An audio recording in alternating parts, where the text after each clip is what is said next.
शेतकऱ्यांची लूट आणि शिवीगाळ. चांदवडमधील कर्मचाऱ्यांविरुद्ध निफाड तहसीलदारांकडे तक्रार.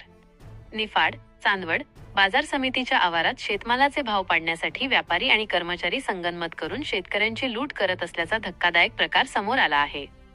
या अन्यायाविरुद्ध आवाज उठवणाऱ्या शेतकऱ्यांना चक्क सरकारी कर्मचाऱ्यांकडून शिवीगाळ आणि उद्धट वर्तणुकीला सामोरे जावे लागत असल्याने संताप व्यक्त होत आहे. या प्रकरणी संबंधित कर्मचाऱ्यांवर शिस्तभंगविषयक कारवाई करण्यात यावी, या मागणीसाठी निफाडचे तालुका दंडाधिकारी आणि विभागीय सहनिबंधक सहकारी संस्था नाशिक यांना निवेदन देण्यात आले आहे. नेमकी घटना काय? तक्रारदार शामराव गंगाधर केदारे, रा. तळेगाव रोही ता. चांदवड यांनी दिलेल्या माहितीनुसार खळ्यावर शेतमाल विक्रीसाठी आला असता कर्मचारी आणि व्यापारी संगनमत करतात.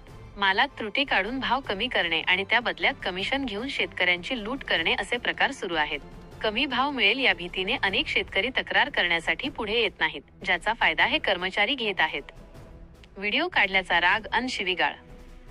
या गैरप्रकाराचा व्हिडिओ काढत असताना तिथे उपस्थित असलेल्या कासराव नामक व्यक्तीनं अत्यंत उद्धट भाषेत, व्हिडिओ काढून आमचं काय वाकडं होणार आहे, असे म्हणत शामराव केदारे यांना अर्वाच्य भाषेत शिवीगाळ केली.